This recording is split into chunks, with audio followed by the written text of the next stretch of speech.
What's up, guys? It's George, and I just finished my first ever plant medicine ceremony, ayahuasca ceremony, DMT experience that included Sananga as well as frog medicine, and this was just out of this world. I mean, I've never experienced anything like this before. This is the first time I've ever done anything like this, and I mean, it was just way more intense, mind-blowing, enlightening than I ever could have even imagined. And so I had to share this with you guys.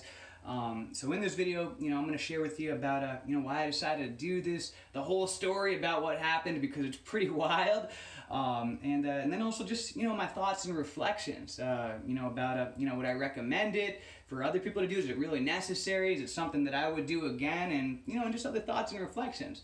So what exactly is ayahuasca? Well, ayahuasca is a plant that grows in the Amazon jungle that contains DMT. And DMT is a molecule that, when activated, puts you into a psychedelic state. And in fact, ayahuasca is considered to be the, I believe, the single most powerful psychedelic in the world. And the interesting thing is that DMT, which is in ayahuasca, is in virtually all living things, all plants and so forth. Even it's in the salad that you eat, it's in the tomatoes that you eat. But the reason why you don't trip out when you eat a tomato is because we have an enzyme in our stomach that prevents the DMT from being activated. And so the shamans who've been working with ayahuasca for thousands of years, it's said that they've been working with ayahuasca for over 4,000 years, they know that when ayahuasca is brewed with this root that grows on the other side of the jungle, that it allows the DMT to be activated in the body, and you go into a psychedelic out-of-body experience. Which I know all this sounds crazy, and you're probably like, George, what's wrong with you? Why would you do something like this? Well, I first heard about ayahuasca about 5 years ago. I remember I watched a documentary, a Joe Rogan documentary, DMT, the spirit molecule. And I remember when I saw it and I learned about it, I was like, that sounds crazy. It just seems so hardcore, this like insane trip. But they talked about how it was enlightening, and you get to find yourself more and this and that. And I just thought it sounded crazy. I've never really been into hard drugs, so I was like, it doesn't seem like it for me. But as the years went on, I started to meet more people that had participated in ayahuasca ceremonies, and how profound and life-changing it was for them. And I watched some more documentaries and read up on it, and so it got me curious. I've always been into self-improvement, and becoming more spiritual and improving all areas of my life, physically, financially, spiritually. And so the more I read up on this, there's just more, it just was like calling me. And you can, I'm not going to go into, about the science and, all the different testimonials for it. You can do a lot of research on your own. There's a lot of documentaries out there that you can research up about it. But, I know that there is a lot of new studies coming out and emerging, sharing about the proven scientific benefits of ayahuasca. I believe it's one of the most effective cures for PTSD, depression, even addiction. Believe it or not, the guy who started AA, Alcoholics Anonymous, he actually he started recommending psychedelics at the meetings because he knew it was such a powerful way at healing people from addictions. But they ended up banning him from the from the meetings, from the group, the guy who started AA, and he had used psychedelics himself to help heal himself. And so psychedelics are very powerful when used respectfully to be able to heal people from addictions and all kinds of other different mental disorders. It's said that I know I saw one study, and it was about how it was a brain. They did studies on brains before ayahuasca and then after ayahuasca. Someone who was like depressed or an addict, and the different the different parts of the brains would be more active, like anxiety and depression, fear, different things like that. And then after the ayahuasca ceremonies, they would notice that those types of the brains, those parts of the brains wouldn't be as active, and their activity was showing more happy and peaceful. And so there is a lot of science that's coming out now backing up the the benefits of utilizing something, a plant medicine such as ayahuasca. But again, when used respectfully, this isn't this is something that should be taken very seriously, because when messing around with plant medicines, if you're not working with somebody who really knows what they're doing, and doing it in a respectful fashion, then yeah, you can, hurt yourself, kill yourself, lose your mind permanently. And a lot of those types of people who have that type of situation happen to them, usually it's because they weren't treating the plant out of respect, or they were mixing alcohol and other pharmaceutical drugs and things like that, and treating it like a party type of experience, or they weren't undergoing this ceremony and the ritual with someone who knew what they were doing, and all other reasons like that. So I had wanted to do this for a while, to experience the benefits. I mean, I'd heard that it kind of like realign the hemispheres in your brain, so you just feel more happy and peaceful and clarity in your life, and just to be more to find yourself more, to have more clarity in your life. And it just seemed very intriguing to me. I wanted to learn more about it, and I finally got to the point where I was ready to experience it. But for legality issues, ayahuasca is not very accessible in the United States. And so most people, when they choose to participate in an ayahuasca ceremony, they have to go overseas, to Peru, which is really popular for it, go into the Amazon jungle. But that can be difficult, because you gotta, take time off of work, travel, and all the other things. So, it can be expensive and everything. So I have, many friends actually who've utilized and experienced ayahuasca and just raved about the benefits, how much it improved their lives in many different ways. And one of my friends, he had recommended me to these shamans who've been working with ayahuasca their entire life. I mean, for like 30 years, decades. And that he had worked with them many times, and how knowledgeable they were and how experienced. And so he connected with me with them about 6 months ago, and I've been talking with them for about 6 months. And these are the types of people that you could never find like a website for them. They're not on social media. I mean, you would never be connected to them unless unless you were introduced to them. And even then, it would really be up to them to decide if you were the type of person that they would even want to invite to one of their plant medicine ceremonies. These people are their whole life has been, they're from the jungle, from Amazon, and so they know what they're doing. And so finally, after months of speaking with them, they decided that, I was the type of person that they felt comfortable inviting to one of their plant medicine ceremonies. And everything just, worked out. It was just, everything was aligned. It was at a good evening that I could participate in it. My mind was right. I was in a right place mentally to do something like this. And so I'm going to tell you the story about what all happened, because it's wild. And again, afterwards I'm going to share with you about, is this something that you really need to do? Will I ever do it again? My thoughts and reflections. How do I feel differently? Do I feel like it's improved my life? So let me tell you the story here. Sit on my lap. Let me tell you a story. So I get on the evening of the ceremony. I get there about like 8:30 at night, and I didn't know what to expect. We go into the setting of the ceremony, and there's not a lot of people. It's a small gathering, but we all set up our yoga mats in a place that was going to be our station for the evening. Had blankets and pillows, and this is 8:30 at night, and so we're talking to each other, getting into a comfortable, relaxed type of a state. And as the evening progresses, we haven't even taken anything yet. The shamans are having, we're beginning all the different ceremony rituals, prayer, meditation. It was very important to them to get us all into the right state, to be comfortable, to relax, to be ready to receive the ayahuasca medicine. And so finally, hours go by, and about midnight, that's when they told us, at this point, all silence until everything was done the next day, no talking anymore. And so, we did some more chanting and rituals and prayers, getting us all into the, right, thinking about what our intentions were, what we wanted from this experience. And so finally, at about, this is all going to sound crazy as I'm telling this to you, about 12:30 is when we began the first part of the ayahuasca ceremony, which was incorporating some tobacco. Tobacco, when you research about ayahuasca, you'll see it is it's a big part of the ayahuasca for some reason. Not like the caramel cigarettes or things like that you're thinking of, but a pure tobacco from the Amazon that's utilized just during the ceremony. I guess it helps it to activate more into your body.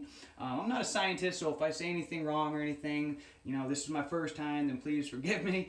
So I don't claim to be an expert in plant medicine or anything like that.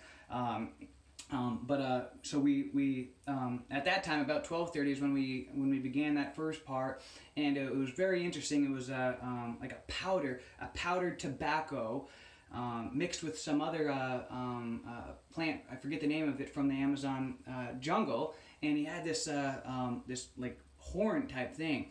Put it up to our nose and blew the powder up our nose, which I know sounds crazy. Because I'm not, a tobacco user. I don't smoke or anything like that. But as it went up, you just felt this like euphoric feeling for about 5 to 10 minutes, and it was just really just to help relax you and prepare you for the ayahuasca. Again, the tobacco has something about it that helps your body more able to receive the plant medicine. So finally, at 1 o'clock in the morning is when we when the first cup of ayahuasca was to begin. And so we all each drank 1 cup. We did some more prayer, meditation. I mean, everything was very spiritualistic. And so took the first cup of ayahuasca. It tasted nasty. It was like this disgusting, bitter, black liquid. Again, it's just boiled roots and leaves and stuff. So drank that, and then they gave us all buckets, because purging, throwing up is a common part of it. And so we all sit down in our station, and so I'm sitting there, people are chanting, playing music and things like that, and half hour goes by, and I don't feel anything. And I know other people are getting in the zone, because I can just see by looking in the eyes that they're like, traveling in another dimension. People are throwing up. I feel fine. And then, so finally an hour goes by. This time it's about 2 o'clock in the morning, and I still don't feel anything. I'm getting a little bit frustrated at this point. I'm in my head just like, oh gosh, is this it? I thought it was going to be a little bit more, exciting than this. So I went up to the shamans respectfully and quiet, and was just like, how do I know when it's working? I don't really, I don't think I feel anything. Everybody else looked like they were like, in another world. And so he said, he said, it's very common that people in their first time experience with ayahuasca don't feel it. And the reason why is because they're so externally focused, and ayahuasca has an intelligence, just like all plant medicine, and it only teaches those who are ready to receive. And so you have to go inward, inside, stop, being so focused on the external, go inside, and allow Mother Ayahuasca to teach you, which is what they refer to as Mother Ayahuasca. And so he said, but here, have a little bit more. And so I took about a half a cup more, sat back down, and that was when we began a chanting ritual in the ceremony. And I remember I'd heard about this, like on other videos that I'd watched and stuff, that for some reason the chanting, like oh, whoa, whoa, whoa, like Indians and stuff, for some reason the chanting, the vibrational energy activates the DMT, the ayahuasca. And so all of a sudden, we had rattles and stuff, and I'm, chanting, and all of a sudden it was like, it just hit me. The whole floor just started waving. And then I was like, okay, here we go. And then so I was like, all right, go internal. So I closed my eyes, and I'm just on a roller coaster through another world. I mean, it's really hard to even put into words. I remember going inside and like looking at my own brain and thinking like, wow, I'd always heard that we only use like 10% of our brain. So I guess this is what happens if you use, a little bit more of your brain. You can have these out-of-body kind of experiences. Because I remember like sitting there with my eyes closed at one point, still being able to like see around the room. Like, whoa, my eyes are closed, but I can still see around the room. And so I remember like having this revelation, like, wow, like this is what happens if you use just more than 10% of your brain, more of it's activated. So at that point, it was kind of like a, lost sense of time. All of my senses were extremely heightened, and then we go out, I think it was about like 4 o'clock in the morning, we go outside, we're around a fire, and we're just staring into the fire. The fire was just so beautiful. We're focusing on our intentions, what we want to create for our life. And then we come back inside and we begin the second cup, which for me was actually my second and a half. And so then we have the second cup of ayahuasca, and we sit down. We're again chanting and everything, and all of a sudden at this time, one of the shamans was like, all right, she's a female. She said, lie on, at this time everybody lie on your back. And at this time, I'm going to administer the Sananga medicine. I believe that's what it's called. Forgive me if I'm pronouncing it wrong or something. But Sananga medicine, and it was like these drops, Visine type drops. And so she explained how how these drops were created from an algae on the bottom of the Amazon River that was like boiled down to a tincture or something like that, and that when dropped into the eyes, is one of the most powerful medicines in the Amazon for decalcifying the pineal gland, which is that organ inside of your brain that is said to be useless, but really all cultures throughout the world and history have always paid respect to the pineal gland because they believe that it was like our third eye, or kind of like our Wi-Fi receptor. And again, I won't go too deep into that because there's tons of documentaries and books in itself on the pineal gland, the third eye. And so she said that this medicine here was really powerful for decalcifying it, because what she described was that throughout our lifetime, as we ingest heavy metals through our environment, toxins, pollution, the food we eat, the lifestyle we live, what happens is our pineal gland, our third eye in there, gets calcified, and that's why we're not as powerful as we really could be. We're not as in tune with everything as we really could be. So I didn't know, I thought this was just like some kind of Visine thing or something like this. So we're all lying down, and she pulls out this like crystal on this chain, this glowing type crystal with like a light on the end of it. And so we all lie down, and I'm 2.5 cups of ayahuasca deep, so I'm on another world already, just waiting. And then she comes to me and tells me at this time, she's waving the crystal light above my eyes and says, "Okay, now close your eyes." And I close my eyes, and she puts the drops on my forehead right about here, and they pour over my eyes. And she says, "Okay, I want you to open and close your eyes 3 times. And each time you open your eyes, I want you to stare at the glowing crystal and keep following it. And then on the last time, keep your eyes closed." And so I'm like, okay, this is crazy. And so I do that, and all of a sudden, my eyes just started burning. And all of a sudden I couldn't see, and I remember I started to freak out. I was like, "Oh my gosh, have I been blinded? Like, what have I done? I've been blinded. I can't believe I did this." Because I was at first like immediately it was like what happened was like a textbook version of what you would think on a trip, like an LSD trip or something like that, which I've never done. But like in the movies when someone's like tripping, it's like colors, like cartoon. That was immediately what happened. But all of a sudden I started getting so freaked out because my eyes were burning so badly and I couldn't see, that everything kind of turned from like happy colors to like dark and scary, and all of a sudden it was as if I was in the movie The Nightmare Before Christmas. And I'm seeing all these like scary cartoon type faces looking at me, and I'm like, "Oh my gosh, what have I done? I've blinded myself." And I guess this is it. I guess I won't be able to see anymore. And this creature like came out and was like, "Now that you've been blinded, so that now that you can see." And I was like, "Oh wow." And then all of a sudden I see like this grim creature like standing over me. I'm like, "Oh gosh, this is the end." I guess this is it. I thought I was gonna like die or something. I didn't know. And so and all of a sudden I see this like green frog like jump out of nowhere, and it's got eyelashes and like lipstick, and it's like it's looking at me, and it's like, "George, just let go, just let go." And so I'm like, "All right, it's already over, it's the end, so I guess I should just let go. All right, I'm just letting go.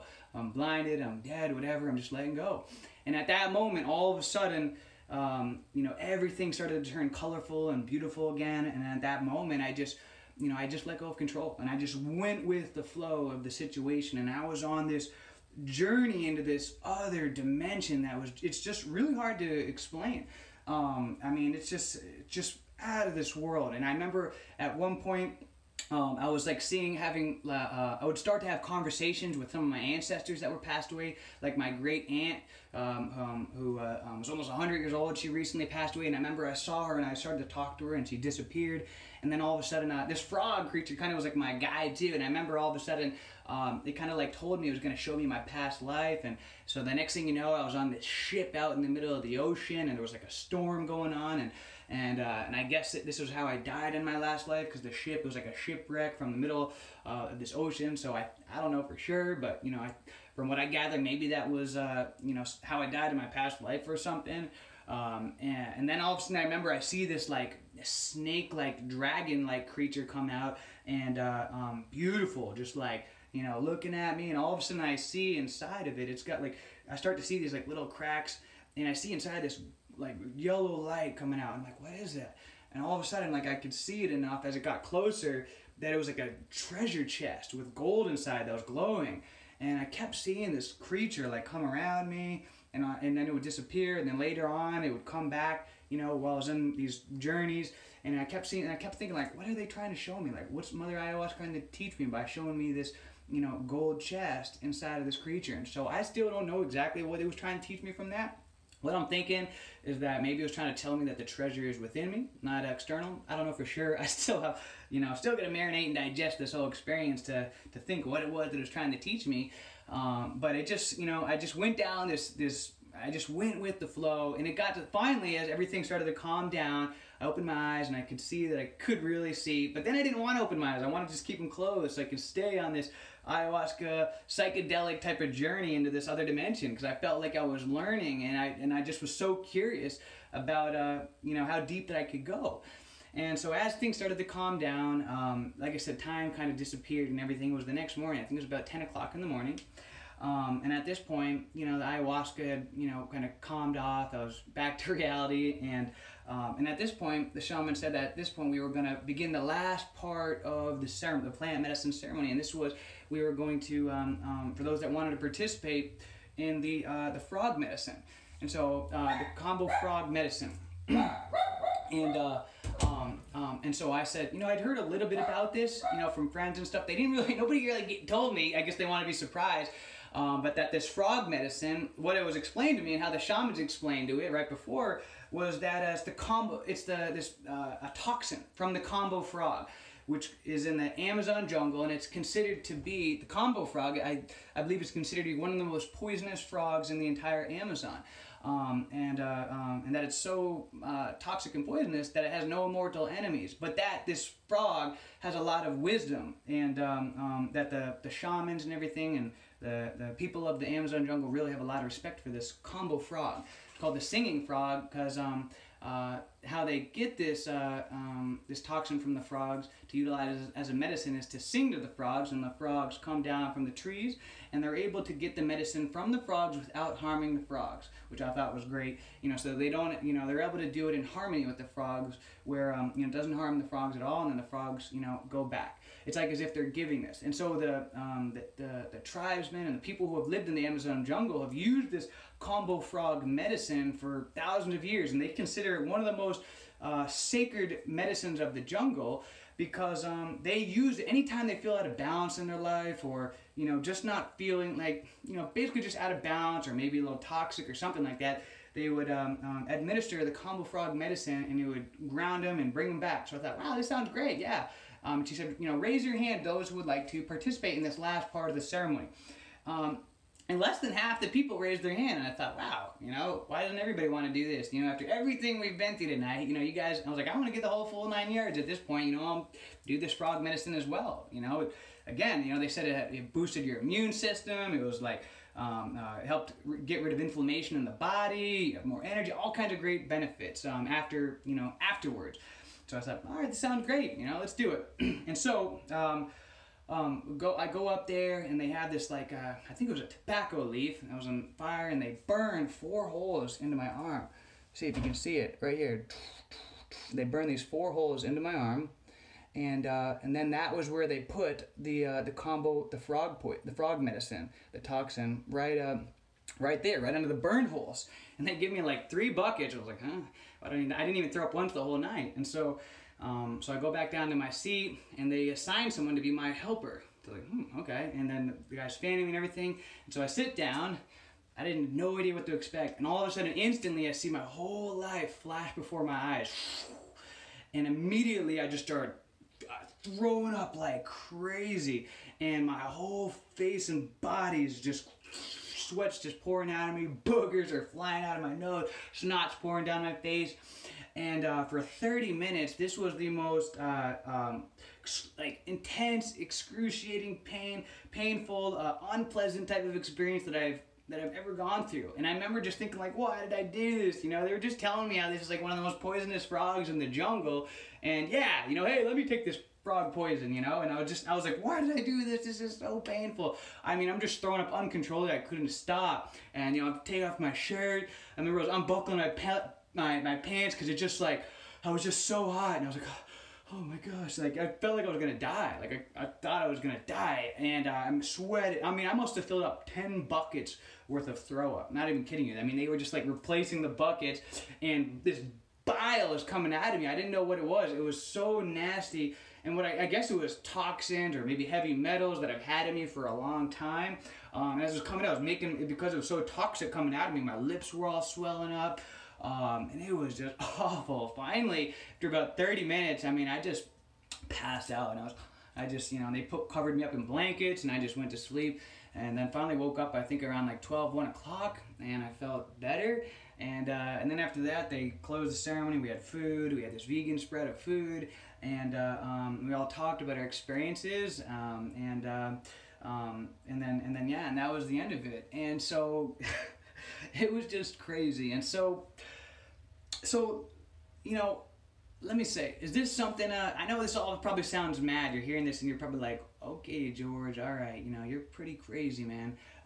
So I'm going to share with you my thoughts and reflections. You know, is this something that, you know, I would recommend? Is this something that you really need? Well, to be honest, no. I mean, you don't need ayahuasca. I mean, you can, you know, you don't need it. So don't feel like this is something you got to add to your bucket list. I think that this is really only for those that feel like a calling to do it. Because if you go into this, not in the right state of mind, paranoid, it can be a really awful experience. You know, I was ready to do this. You know, I wanted to. And so that's why, for me, it was an enlightening experience.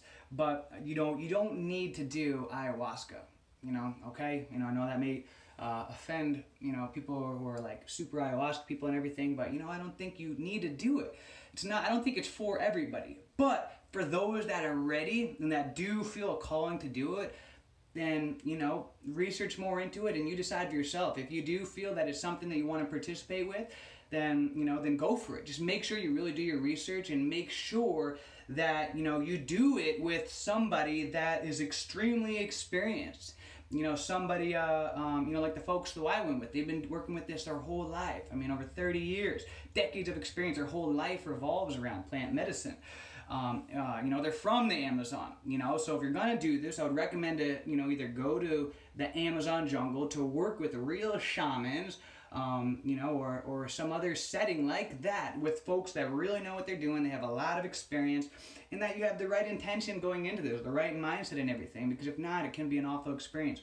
So I don't think that, you know, everybody needs to do this. You can, you know, you can get enlightenment in a lot of other ways. You know, meditation, running, working out, accomplishing your goals.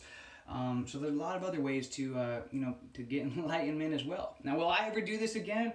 I would like to again someday. You know, I don't feel like I need to do it right away, but someday I would love to do it in, you know, in the Amazon jungle. I would love to go there, you know, in the Amazon jungle, underneath the canopy, the jungle, surrounded by animals, under the beautiful Amazon stars and everything with, you know, I just feel like that would just be awesome. And to really do it for a couple of days. I've heard when you do it for a couple of days, like I've had a friend who, you know, did it for a week straight with the shamans in the jungle, and now, you know, has, you know, gone on and created a lot of success in his life, and always talks about how profound it was, and he actually wants to go back and do it again. So someday, you know, again, not anytime soon, I would love to go do it in the Amazon jungle, do a longer session for, you know, multiple days, even up to like a week, and just really just go as deep as I can, because now that I've experienced it, I kind of know more to expect, and so I would like to go even deeper, you know, just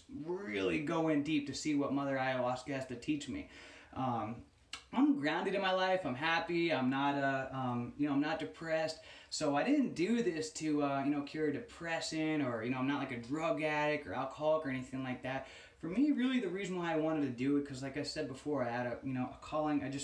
It intrigued me. I'm very curious, you know, and I love to find ways to self-improve. And so this just for some reason called out to me as something that I needed to do on my spiritual journey to evolve. And I'm grateful for it that I did, and I'm really grateful for the folks that I was able to participate with it, because I believe that that was perfect, you know, once in a lifetime kind of a setting and a situation.